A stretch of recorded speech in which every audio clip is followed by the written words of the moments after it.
It was late evening in Winterfell.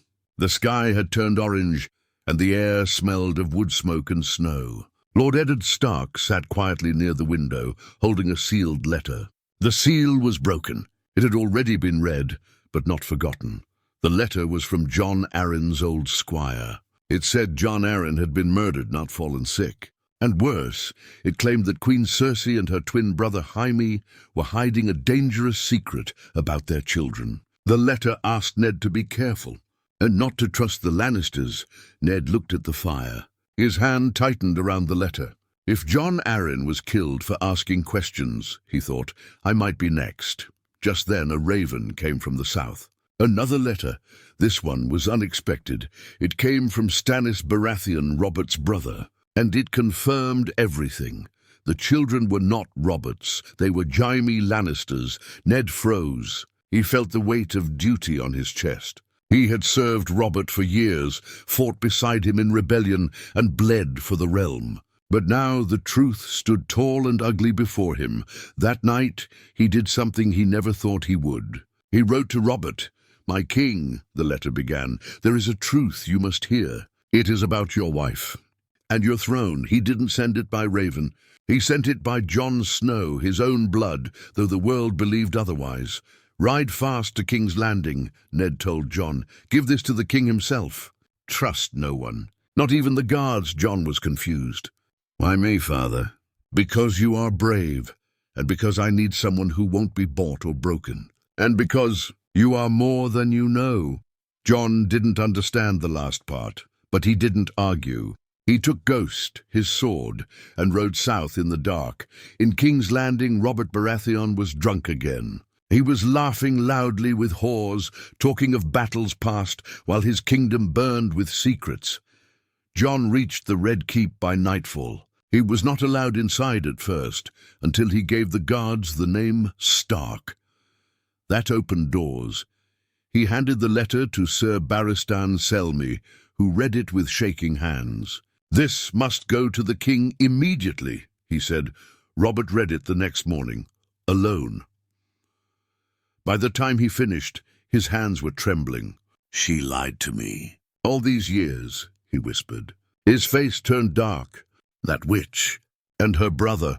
Robert didn't scream or throw his wine. Instead, he sat in silence for a long time. Then he called Jon to his chambers. You're Eddard's boy? Robert asked. Yes, your grace. You have your father's eyes. And something else. Fire in your blood. Robert poured a drink but didn't take it. Your father says I can't trust anyone in this city. That includes my wife. And my hand is dead, poisoned. That's what this kingdom has become. He leaned forward. Would you ride with me, boy? Ride north, bring back Ned. If this is war, I want my brother beside me. And maybe I want you beside me too. Jon nodded. I'll ride anywhere for House Stark, and for the realm. And so began a plan that would change Westeros forever. Meanwhile, Queen Cersei heard whispers of a letter. Of a boy from the north. She felt something dangerous was moving in the shadows. She told Jaime, kill the bastard, and kill the wolf he came with. But they were too late. Jon was already gone, with Robert's royal seal and a message for Eddard Stark. Come south. Bring men you trust. The lion's time is over. It's time the north stood tall. And maybe it's time the realm had a real king again. The northern wind was biting cold, even as far south as the neck. Jon Snow rode fast, his sword bouncing at his hip, the royal seal tied tight inside his cloak. Ghost ran ahead like a silent shadow, sensing danger long before Jon saw it. He didn't stop to rest, not even once. Behind him, the capital was boiling. Queen Cersei had ordered his death. She had unleashed her spies, her gold cloaks, and her brother Jaime, the Kingslayer himself. But Jon had already vanished beyond the city walls. At the same time, far in the north, Eddard Stark stood beside Maester Luwin, reading a second raven letter. This one short and sharp. He knows. He believes us. Ride south. Bring your bannermen. The game begins. The signature was unmistakable. Our Baratheon. Ned looked toward the godswood. His breath fogged the cold air. "Send riders," he told Lewin. "Call the Umbers, the Manderleys, the Karstarks. Quietly. I want 200 swords ready to ride." "Are we going to war?" Lewin asked, worried. "We're going to save the kingdom," Ned replied grimly. "Or bury it with honor." Back in King's Landing, Robert was playing a dangerous game. He wore his crown during the day and drank away the nights, pretending to be the same old king.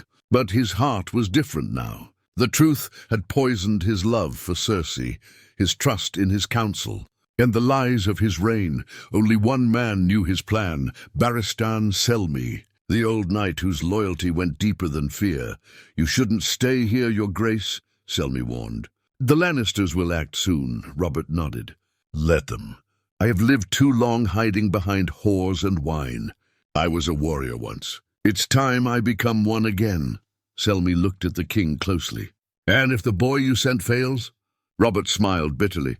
"Then I die. But I won't die quiet." In the Riverlands, Jon had just crossed the Twins. Lord Walder Frey was his usual bitter self, asking for gold and girls in exchange for crossing the bridge. But when Jon showed him the royal seal, everything changed. "I don't want trouble with the king," Frey muttered, waving him through. "Just don't come back with an army," Jon didn't reply. But the next time he crossed this bridge, he wouldn't be alone. It was dawn when Jon finally reached Winterfell. Ned stood waiting in the yard. He said nothing as Jon dismounted, covered in mud, his eyes bloodshot from riding. Jon didn't speak either. He just held out the seal. Ned broke it, read the parchment, and looked into Jon's eyes. "You did well," he said softly. "Better than most trained lords could have." "I would do it again," Jon replied. 10 times over." Ned placed a hand on his shoulder. "You may have to." Within hours, Winterfell began to move like a sleeping beast waking up. Quietly, without banners or horns, horses were saddled, armor polished, and ravens sent. The North remembered. And when the North remembers, it moves with ice and fury. Robb Stark stepped forward. "I want to ride with you, father." Ned looked at him, his firstborn, now almost a man. "This may not be a war, Robb, not yet.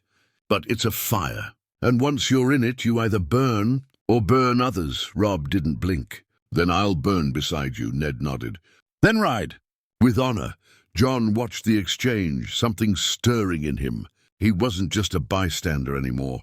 For the first time, he was needed, not just as a sword, but as something more. And he had no idea how deep that truth would go. Meanwhile, Cersei had summoned her father. Tywin Lannister stood tall and cold in the Red Keep. He listened as his daughter wept about betrayal. "Letters and northern threats. They are moving against us." "Father," Tywin's expression didn't change. "Then we will crush them." "You don't understand," she whispered. "Robert knows. About the children." Tywin's jaw stiffened. "Then he cannot leave this city alive." Cersei leaned forward. "And the boy?" "Jon Snow. He carries secrets too. Secrets Ned has hidden for years." Tywin narrowed his eyes. "Then we kill 2 wolves with 1 sword." But Robert had already left, just before dawn, under the disguise of a hunting trip. Robert Baratheon rode out of King's Landing with 10 loyal men and Sir Barristan at his side. He was going north, to meet Ned, to plan something that hadn't happened since the rebellion, a full alliance between the North and the Stormlands, and behind him, in a tower room, Littlefinger smiled. He had watched the pieces move. He didn't know the full plan, but he saw opportunity. Chaos was his ladder, and the kingdom was about to fall off it. As Robert crossed the King's Road, Ned rode south with 200 northern men, Robb and Jon at his sides. The wind howled. The wolves followed. And at the center of it all were 3 men, each with blood on their hands, pain in their hearts and power they hadn't claimed yet. Robert, the broken king. Ned, the loyal wolf. Jon, the unknown Targaryen. The 7 kingdoms didn't know it yet, but the game had changed forever. The old inn by the Trident was quiet, but the air inside was heavy, like something important was about to happen. The fire cracked low in the corner. The stable boy outside had already been paid double to keep his mouth shut. Robert Baratheon stood by the window, arms crossed, looking out over the river he once fought beside. The place hadn't changed. But he had. The door opened softly. Ned Stark walked in. The two men locked eyes. For a long moment neither spoke. Then Robert chuckled, his voice deep and tired. "You look older." Ned raised an eyebrow. "So do you." Robert stepped forward, arms wide. They embraced like brothers who'd lived lifetimes apart. "I thought you'd lost yourself to the crown," Ned said. Robert sighed. "Maybe I did, but your letter that pulled me back reminded me of who I was." Ned's eyes darkened. "The Lannisters won't let this go quietly." Robert leaned closer. "Then let's not give them time to scream." They sat at a rough wooden table with Sir Barristan and Robb standing watch outside. The maps were crude, the plan even cruder. "We can't call this treason," Ned whispered. "Even if it's justice." "I am the king," Robert growled. "And she lied to me. Lied about my children. Lied about our future. What is treason to a man who's been sleeping beside a knife?" Ned leaned forward. "We need to move fast, quiet. You get back to Storm's End. Gather your banners. I'll bring the North, and we'll meet again with strength, not secrets." Robert grinned. "For once, the wolf and the stag fight not to kill each other, but to clean the realm." Then his face turned serious. "And the boy, John, there's something in him. I saw it, the way he moves, speaks, thinks. That's not just Stark blood. There's fire under that ice." Ned looked away for a second. Robert caught it. "What are you hiding, Ned?" Outside, John stood beside Ghost, watching Robb sharpen his sword. "You think they'll really fight the Queen?" John asked. Robb didn't look up. "I think they already are." John nodded slowly. "Do you trust her children?" Robb finally looked up. "Joffrey, he's a crown-wearing pig. I wouldn't trust him to command a chicken, let alone a kingdom." John smirked, but then his smile faded. "Do you ever feel like we're meant for something else, like everything's pointing toward a storm, and we're just being dragged into it?" Robb shrugged. "We're Starks. Storms don't wait for us. They come whether we want them or not." John looked down at his gloved hand, remembering the heat in his chest when he had stood before the Iron Throne, even for a second. It had pulled at him, whispered to him, but why? That night, Ned sat alone in his room, writing another letter. This one wasn't for Robert, it was for John. He stared at the parchment for a long time. His hand trembled slightly. "You're not my bastard, John. You are Lyanna's son. And your father was Rhaegar Targaryen."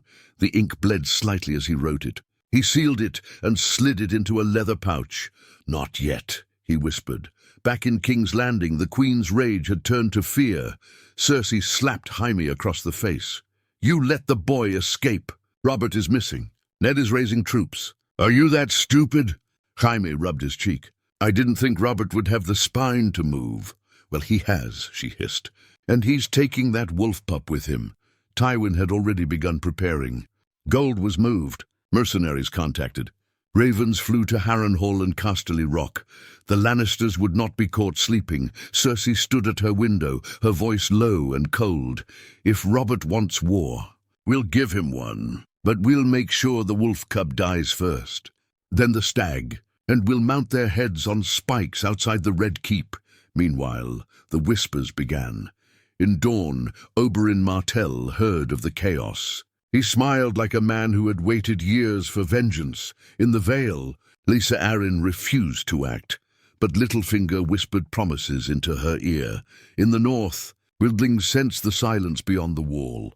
Mance Rayder muttered, "The crows fight amongst themselves. Maybe it's time we moved south." And across the narrow sea, a young queen named Daenerys looked to the west and felt something shifting. At the inn, Robert handed Ned a pouch of gold and a smaller letter. "This will get you safe passage through the Riverlands. Use it well, and get John ready." "Ready for what?" Ned asked. Robert looked him dead in the eyes. "For the truth, for who he really is, and for what he might have to become." The next morning they parted ways. No banners, no fanfare. Just cold stares, hard goodbyes, and the sound of war beginning in whispers. John watched as Robert rode away, then turned to Ned. "What did he mean by who I really am?" Ned looked at him for a long moment. "Soon," he said quietly. "Soon you'll understand everything." But even Ned didn't know just how soon that truth would come, and how much blood it would cost to reveal it. The Raven came just before dawn. Its wings were soaked, feathers clinging together from flying through the storm. Maester Lewin read the message with pale lips and a shaking voice. Ned took the parchment, his jaw tightening as he read. The Lannisters have moved. Lord Royce ambushed in the Vale. Lord Arryn's cousin executed. The Queen has called your house traitors. A bounty on Jon Snow, dead or alive.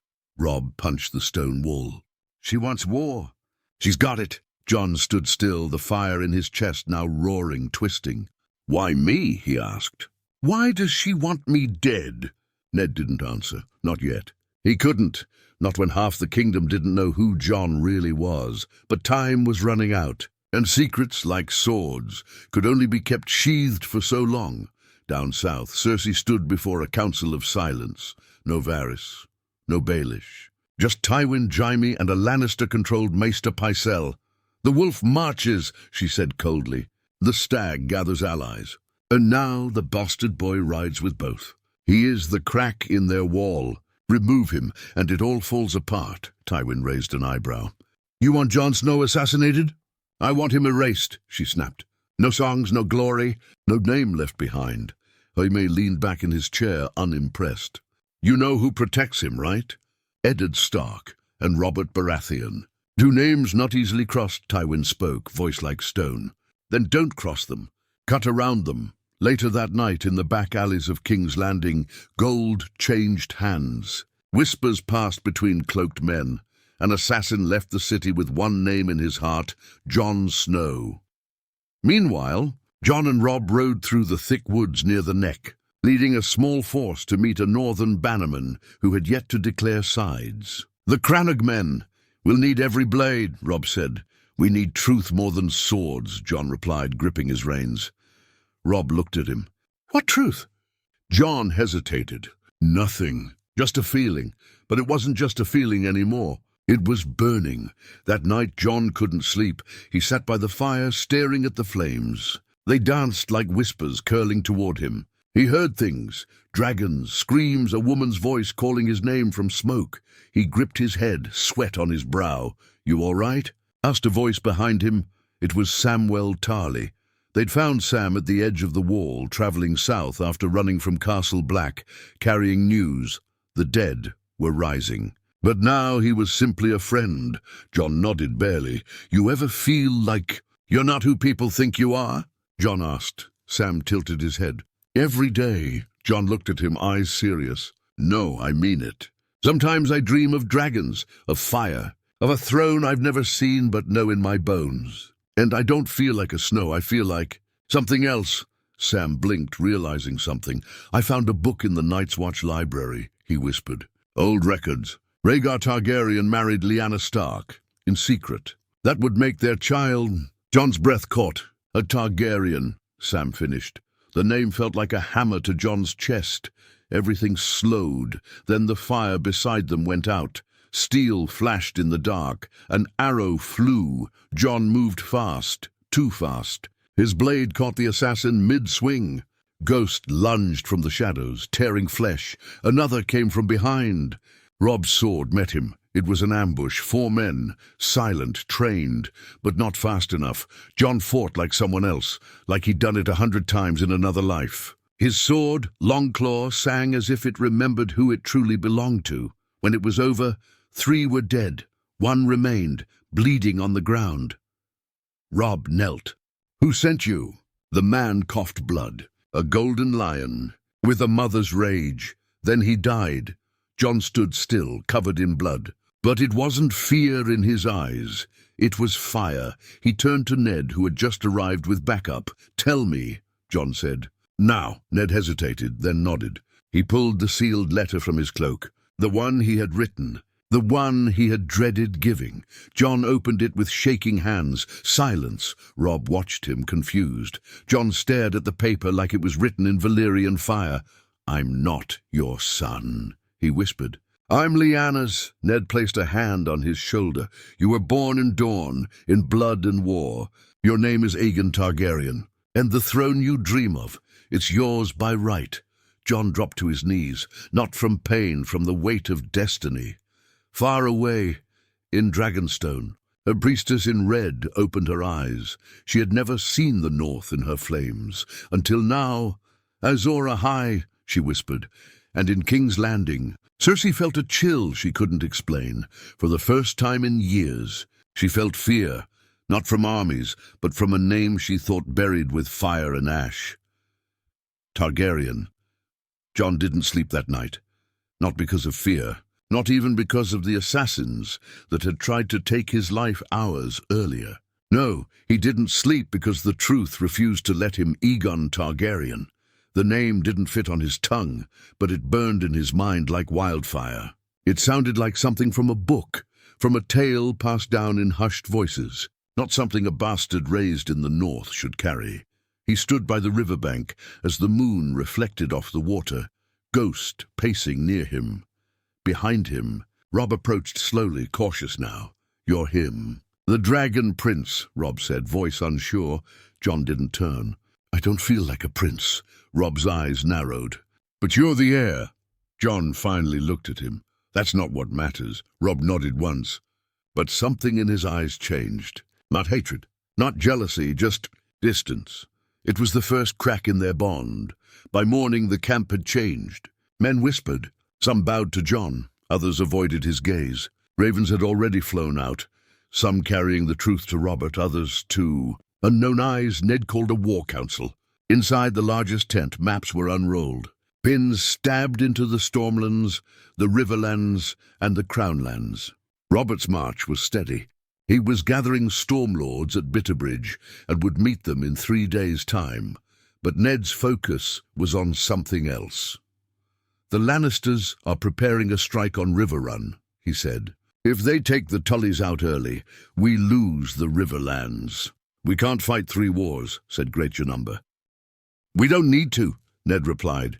"We need to choose our battlefield." Jon stepped forward, his voice stronger now, more commanding. "They want to control the Riverlands? Then let's bring the fire to their doorstep, Harrenhal. It's empty, cursed, and they won't expect it. We make our stand there." The room went silent. Robb looked at him. "And who leads the vanguard?" You, Jon, didn't flinch. "If needed, yes." A few men nodded. Others looked at Robb. And that silence, that hesitation, it grew. Like a knife twisting, Ned saw it. He felt it. He had feared this exact moment. Not the truth, but what the truth would do to his sons. Back in King's Landing, Cersei was 2 steps ahead. She had received word that Jon Snow, Aegon Targaryen, was alive and leading men. She stared at the Raven scroll as if it were poison. A Targaryen. "Alive," she whispered. "How many ghosts must this kingdom fight?" Tywin poured wine slowly. "We killed 1 family. We can kill another." But Cersei wasn't drinking. She was thinking. "Send ravens to Dorne. Tell them the dragon lives, and he may take vengeance for Elia Martell." Tywin paused. "You want Dorne against him?" Cersei smiled. "Let them do the bleeding for us." Later that day, a hooded man entered a quiet chamber in the Red Keep at Varys. He held a different letter. One not written in blood or fear, but in faith. The return of a Targaryen changed everything. He whispered to himself, "The realm needs peace. Not lions, not wolves, but a dragon with a good heart." And he had seen Jon Snow, seen the honor in his eyes. The spider began to spin. At Harrenhal, the North moved fast. They took the castle with barely a fight, just a few bandits who ran at the sight of northern banners. The blackened ruins stood tall and broken, the ghost of fire from Aegon's conquest still etched into its stones. Robb stood in the throne room of melted iron. He looked around. Then at Jon. "This used to be the seat of a king," Robb said. Jon nodded. "Now it's the tomb of one." That night something changed again. Robb went missing for an hour. When he returned, he looked different, hollow-eyed. He walked into Jon's tent. "You've become something else," Robb said. "And the men see it. They whisper your name like prophecy." Jon looked up. "I didn't ask for this, I know. But what if the men decide you're more than a Stark?" Jon stood. "Then I tell them I'm still their brother." Robb hesitated. Then he said it. "Some banners have already switched." "They follow you now." "Not me." Jon went quiet. "I didn't want this, Robb," he said. "I know," Robb replied. "But if it comes down to loyalty or blood, He left the sentence unfinished.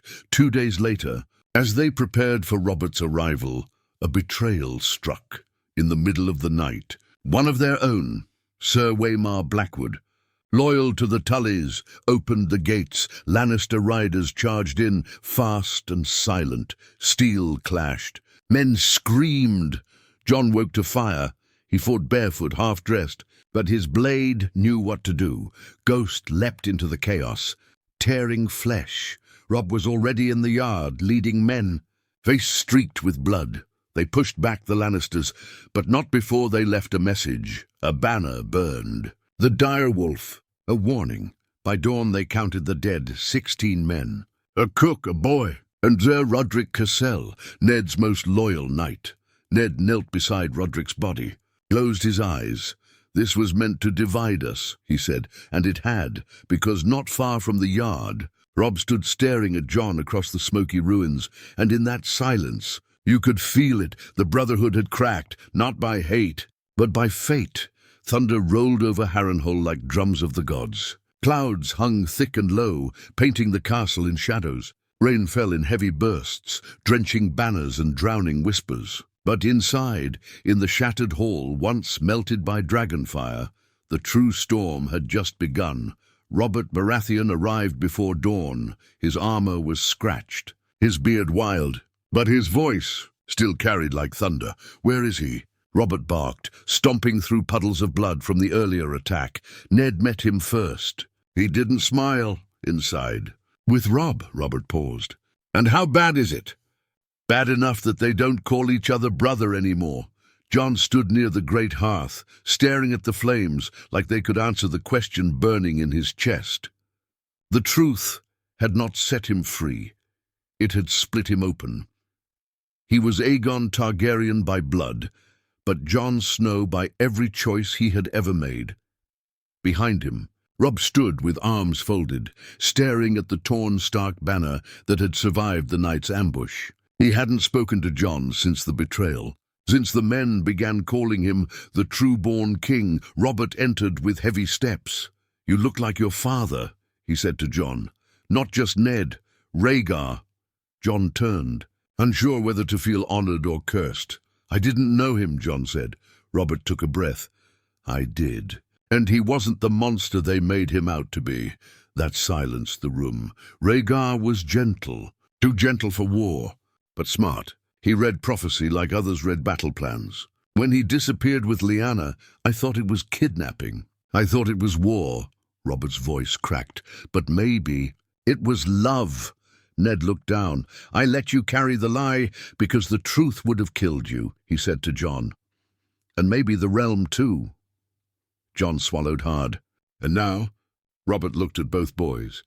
"No, men, now you choose." Outside, another raven arrived, soaking wet but alive. Its message: Cersei had crowned Joffrey.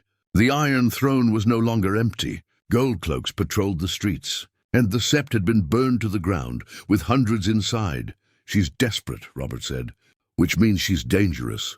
"And unpredictable," Ned added. "She'd burn the realm to keep power." Jon stepped forward. "Then let's take it away from her." By the end of the day, the decision was made. Robert would march toward King's Landing with his Stormlords and loyal Riverland houses.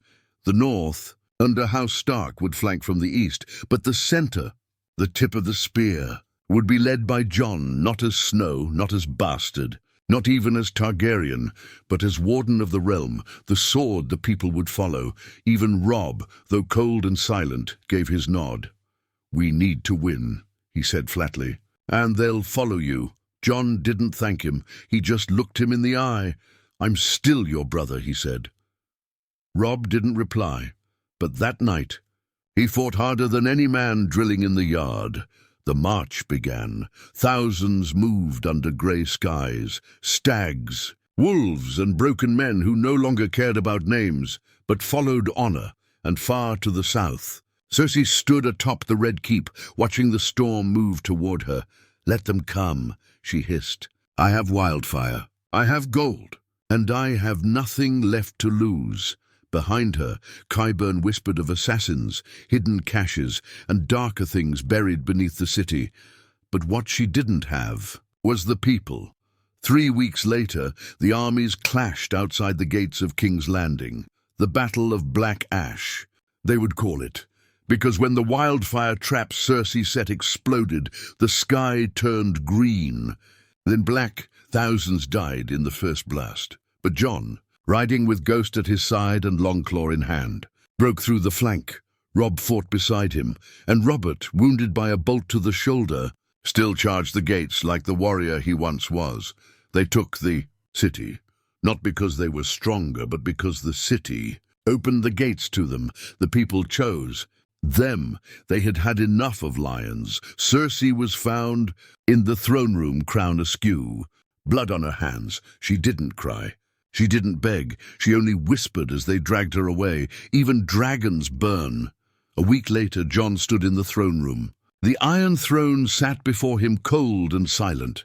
Ned, Robert and Robb stood behind him. The realm had gathered. The question hung in the air. Would Jon take the throne? Would he become king? He turned to the crowd. "I'm not here to rule you," he said. "I was born of fire and raised in snow. But I have seen what power does to those who chase it." He paused. "I will not be a king who sits while the world bleeds. But I will be your sword, your shield, if you want me. Not to rule, but to serve." The hall thundered with cheers. Robert smiled. Ned bowed his head. Even Robb smiled just a little. That night Jon walked the halls of the Red Keep alone. He stopped before a mirror, looked into his own eyes. Not Jon Snow, not Aegon Targaryen, just a man who chose honor over power, and that made him the most dangerous ruler Westeros had never had. The Game of Thrones didn't end with a crown. It ended with a choice.